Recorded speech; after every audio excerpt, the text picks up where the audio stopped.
Баршаңызға сәлем достар, менің каналыма қош келдіңіздер. Бүгін мен сіздермен өте ерекше дәмді болып шығатын қызылшадан қысқа сақталатын икраның жасалу жолымен бөлісетін боламын. Видеоны міндетті түрде соңына дейін көріп, менімен бірге жасап көріңіздер. Сондай-ақ достар, менің каналымда түрлі рецепттердің видеолары бар, кіріп қарап шықсаңыздар болады. Ең алдымен бізге қажетті барлық көкөністерді жақсылап тазартып, жуып, шайып, дайындап аламыз. Содан соң ет тартқыштан өткізуге ыңғайлы болу үшін осылайша қызылшаны ұзын бөліктерге бөліп дайындап аламыз.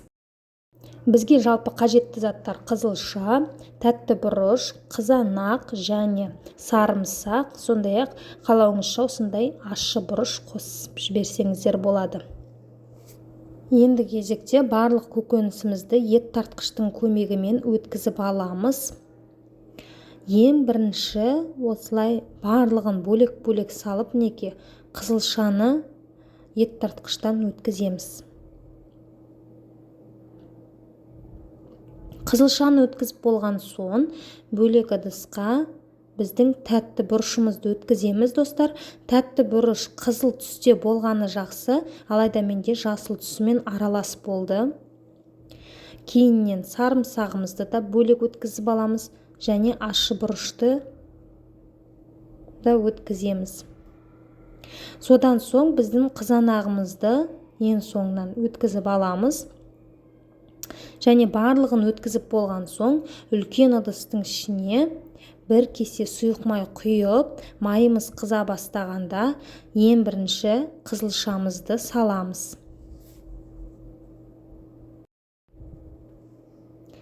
Қызылшаны салған соң 4-5 минут аралығында жақсылап қуырып аламыз. Содан соң қызанақты бірден салып жібереміз және жақсылап араластырамыз. Осы кезде оттың астын қатты қойып қоямыз. Бір бұрқ етіп қайнағанша қатты да тұрады. Қатты қайнағаннан соң астын басып, әрі қарай қайнатамыз. Осылайша біз қызылшаны орташа отта 1 сағаттай қайнатамыз. 1 сағат уақыт өткен соң үстіне ет тартқыштан өткізген біздің тәтті болгар бұрышымызды қосып, жақсылап араластырамыз. Қайнаған уақытпен қосқанда болгар бұрышын шамамен 15-20 минуттай қайнатамыз және дәміне қарай тұзын бұрышын саламыз. Жақсылап араластырып, баяу отта тағы 5 минуттай қайнап болған соң үстіне ең соңынан біздің сарымсақ пен ащы бұрышымызды салып, тағы бір араластырамыз дағы 5 минут қайнатамыз. Оған дейін біз банкілерімізді жақсылап жуып, стерилиздеп аламыз. Мінекей осылайша банкының қақпақтарында осылай ыстық суда жақсылап 5 минут аралығында қайнатып аламыз.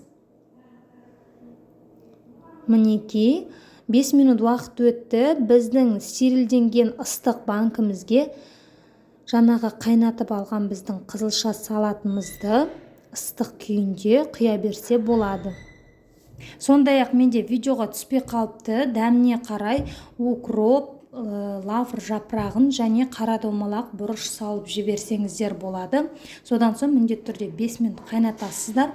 Және де барлығын банкілерге салып алған соң өзіңізге ыңғайлы закрутканың көмегімен банкыларды нығыздап жауып шығамыз және толық жапқандығына көз жеткізу үшін осылайша домалатып қарап шықсаңыздар болады.